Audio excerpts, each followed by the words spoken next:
Je visite des tonnes de sites web par jour et je peux pas m'empêcher, sur chacun de ces sites, de remarquer des erreurs de design où je me dis c'est en train d'impacter négativement l'expérience utilisateur, voire même de tuer la conversion. Si tu es web designer comme moi ou que tu as un site web parce que tu es entrepreneur ou artisan, reste bien jusqu'à la fin parce que je vais te montrer 6 erreurs de design que font la plupart des gens et comment arranger ça.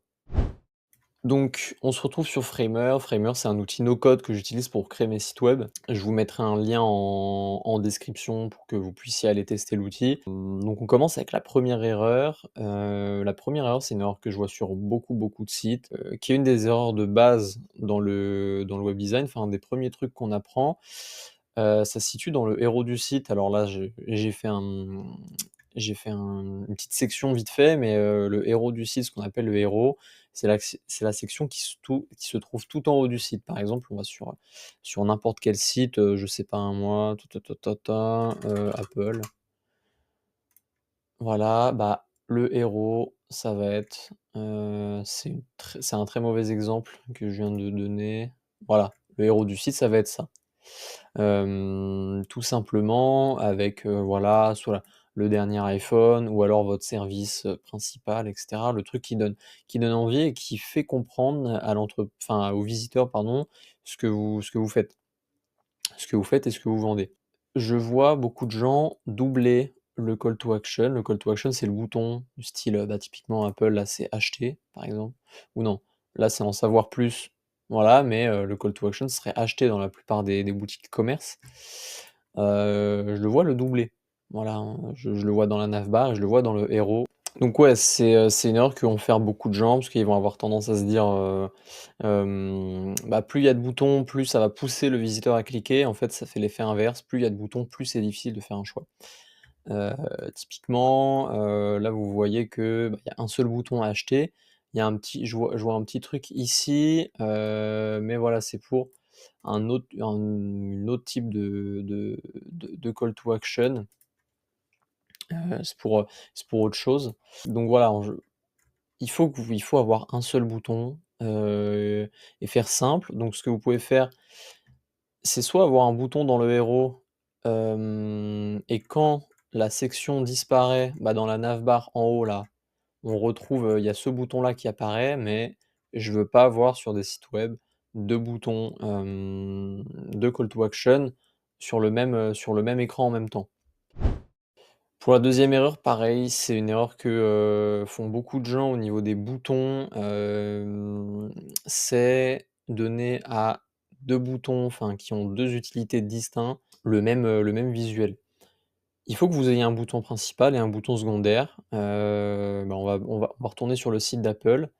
Voilà, ils ont un bouton principal, voilà, en savoir plus, puisque c'est ce que veulent, Apple, hein. C'est eux, ils veulent pas que vous achetiez, tout de suite, ils veulent que vous alliez, sur le site, découvrir l'iPhone et vous dire: «Waouh» et qu'à la fin, bah, vous soyez convaincu et que vous l'achetez.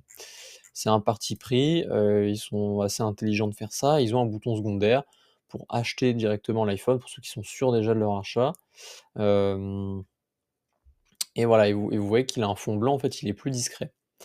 Il est moins aguicheur que celui de gauche. La plupart du temps, sur les sites e-commerce, ça va être un petit peu l'inverse, ou sur même les sites vitrines, hein, qui vont vendre des services. On va avoir, voilà, le bouton devis ou le bouton acheter à gauche, en bleu, et un bouton plus discret, en savoir plus, ou des infos sur l'entreprise à droite, comme ici. Voilà, donc c'est une des erreurs que je vois sur beaucoup de sites web et qui peuvent parfois, voilà, empêcher, comme l'exemple d'avant, qui peuvent empêcher, le visiteur de faire un choix, d'aller plus loin parce que c'est, inconsciemment, en fait, ça va être difficile à analyser. Il faut savoir qu'un visiteur, il ne lit pas votre site web, il le scanne, donc les couleurs, les jeux de couleurs et cetera, c'est très important.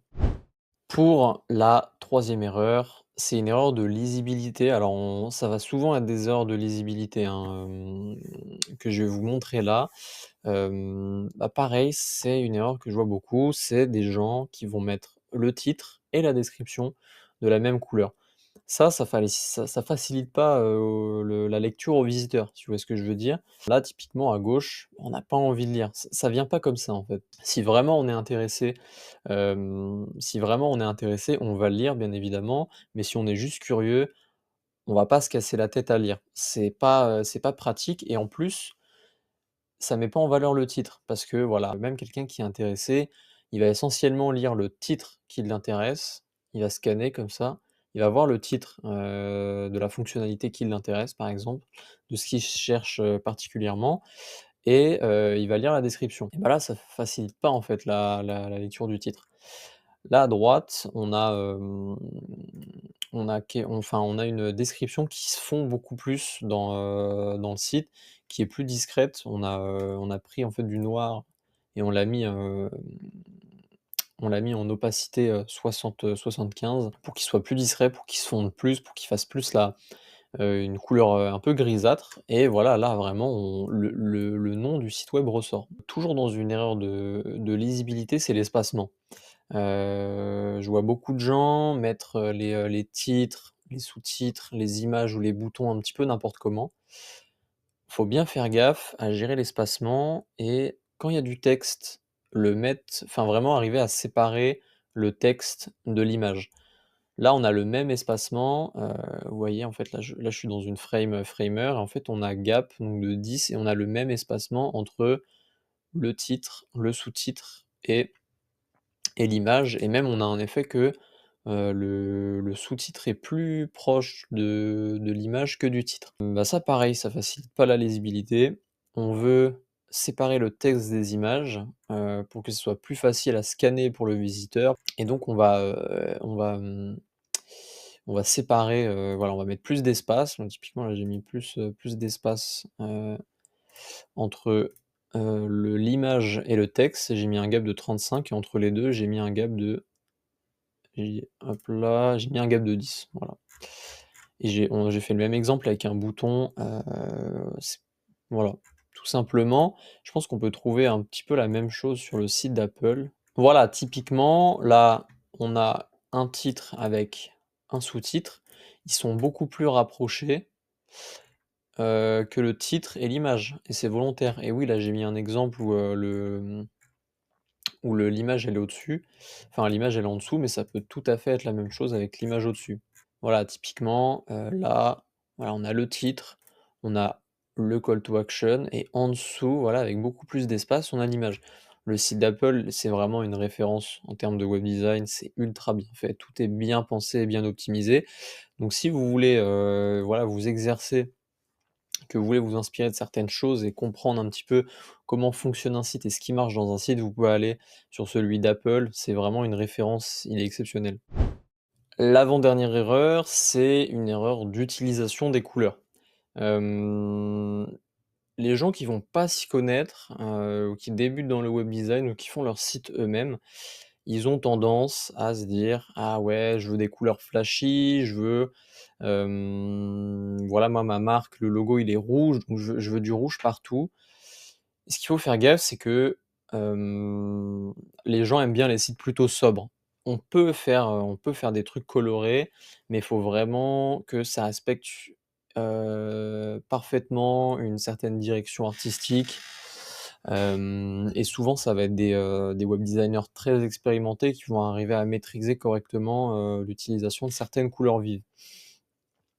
Quand on débute et même pour les web designers avancés, hein, mais pour 99 des sites web, on va utiliser des couleurs sobres. Donc j'entends par là du blanc, du gris clair et du noir qu'on va utiliser, voilà, en général en fond ou pour des grosses sections. Là, typiquement, on a, on a le fond en blanc, voilà. Là, ici, on a un fond gris clair, mais on pourrait tout à fait, voilà, mettre un fond noir avec des écritures blanches, un dark theme, en fait et ça passe très bien, mais on peut pas mettre de fond rouge comme ça ou de gros fonds bleus, par exemple, parce que c'est pas faisable et ça, c'est une erreur vraiment abusée.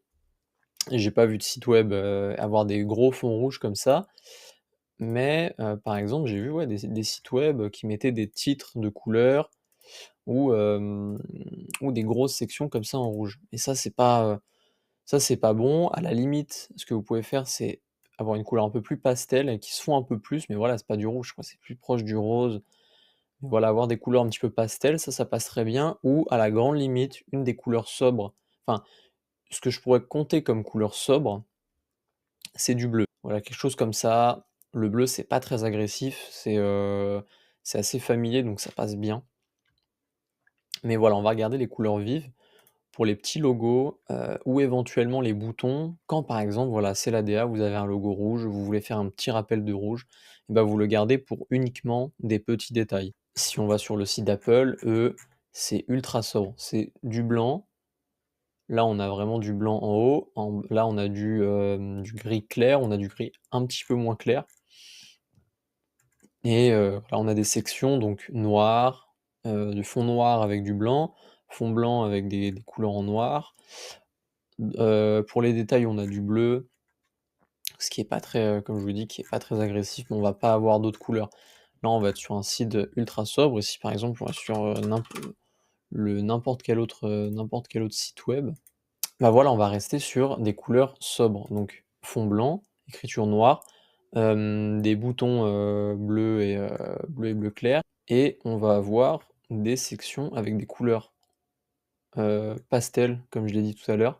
Donc on le voit juste ici, des couleurs vraiment claires qui se fondent bien et qui sont pas très agressives, pour l'œil et des icônes, plus flashy. Donc je me suis trompé, celui d'avant c'était pas l'avant-dernier, c'était l'avant-avant-dernier. Là, on est à l'avant-dernier.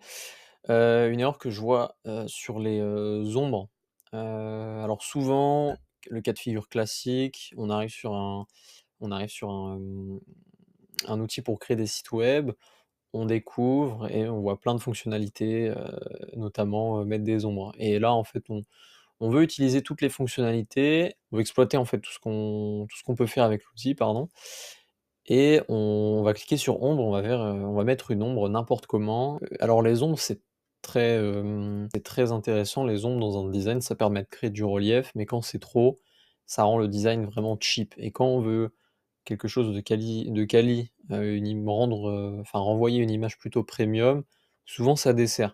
Donc là, on va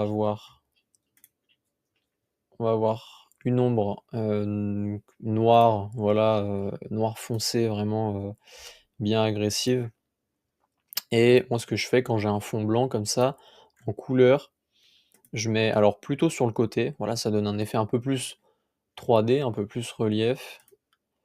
Je vais mettre en couleur E8 et voilà blur c'est le flou. En gros c'est ça, voilà, si j'enlève le blur ça fait ça. Donc je vais rajouter du blur pour que ce soit un petit peu plus, dispersé et voilà, je vais mettre un petit peu, en bas, l'ombre plus vers en bas à droite. Après ça, c'est pas très important, vous pouvez la mettre plus en haut, plus en bas au milieu, c'est pas très, très important. Bon, dernière erreur, et je vous laisse tranquille, donc c'est une erreur que je vois sur les coins, enfin sur les bordures en fait de chaque élément. Souvent, pour avoir un design un peu smooth, un petit peu friendly, on va arrondir les bords. Sauf que des fois, on a justement des éléments dans des éléments et on veut leur donner également un bord arrondi, mais des fois ça fit pas. Typiquement là, voilà, ça fit pas du tout, c'est moche et on aimerait bien savoir, bah, quelle mesure, quel arrondi exactement je donne à celle en dessous ou au-dessus pour que les 2 fitent parfaitement. Bah, comme ici finalement, là ça fit parfaitement. Bah, c'est très simple. On prend, l'arrondi de la frame parente qui est de 20. On regarde l'écart qu'il y a entre ces 2 frames, donc l'écart ici là. En l'occurrence, là j'ai mis un padding de 10, donc on a 10 pixels d'écart. Bah, on fait 20 moins 10 qui fait 10 et on va le mettre à 10 et là on va voir que ça va fitter parfaitement. Bon voilà, c'était les 6 erreurs à ne pas faire pour avoir un design ultra quali sur son site web. Si cette vidéo vous aura plu, n'hésitez pas à vous abonner, à activer la cloche et à mettre un petit pouce bleu, ça m'aiderait énormément. Je vous mets tous les liens dont vous aurez besoin en description et également je mets quelque part sur l'écran une vidéo que j'ai faite sur Framer, un petit peu plus poussée pour pouvoir apprendre, les bases de Framer. Donc si ça vous intéresse, n'hésitez pas à cliquer et moi je vous dis à la prochaine.